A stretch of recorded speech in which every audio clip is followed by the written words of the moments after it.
third sector and what we do, just to give you a little bit of a flavour of what's happening at the moment and give you a few highlights. First of all, to say that sorry that Angela Smith was not able to come today. She's a new Minister for the Third Sector in the Cabinet Office. The great thing about Angela is that she asked for this job. And I think that's fantastic, that there are now ministers in government who actually ask the Prime Minister, can I be the Minister for the Third Sector, please, because I really want to do it. And I think that's absolutely brilliant. The Office of the Third Sector is quite new. It's only 3 years old. We are now on our 4th minister. And some people think that's a bad thing.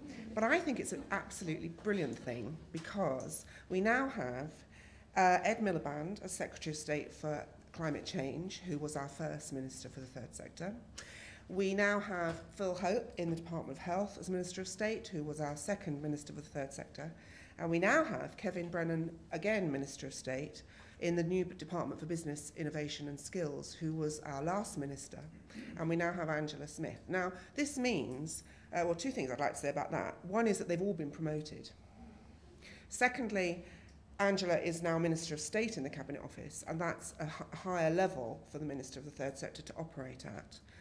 But I think more importantly than that, it's one of the networks we now have across government.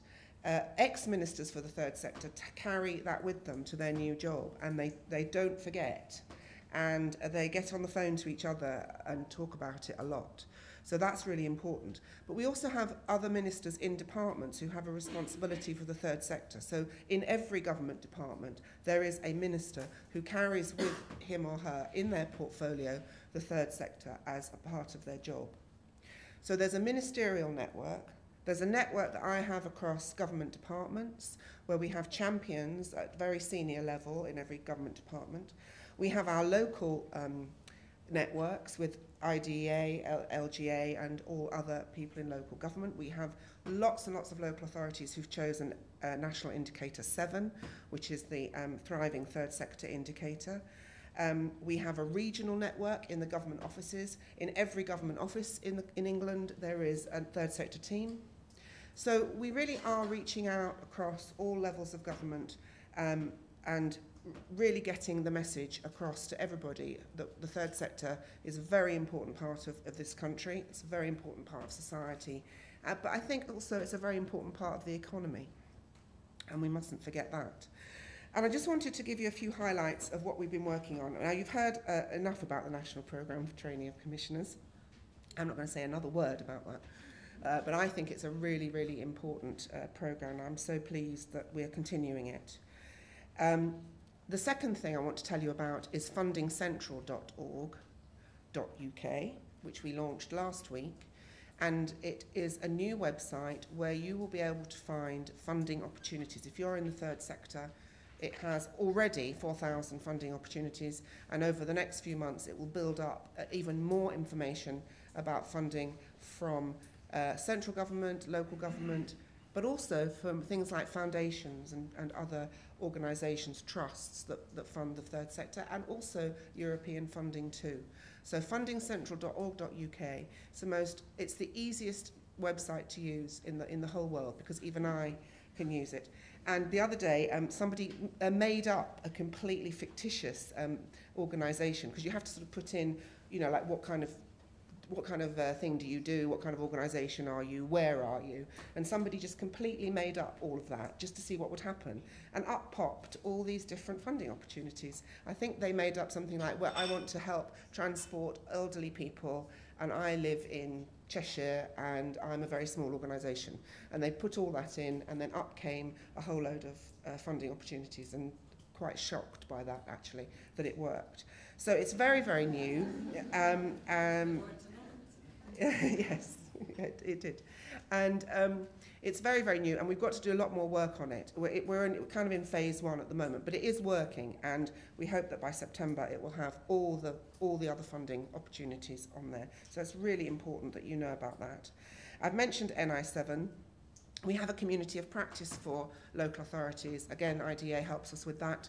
All the local authorities that have chosen NI6 and 7, because 6 is about volunteering, very, very important part of the third sector. And we have a community of practice. All those local authorities have chosen those as their priorities, and we help them to come together and to decide how do you best develop your third sector locally and your volunteering. We've had a recession action plan for the third sector that we published in February with £42.5 million extra money for the third sector for the recession. And then in the budget, we got another 16 million for the third sector. So we're working on getting those funds out to you as quickly as we possibly can. If you're interested in any of that, we do have a stand outside with lots of information about all those funds, but we also have the Office of the Third Sector website.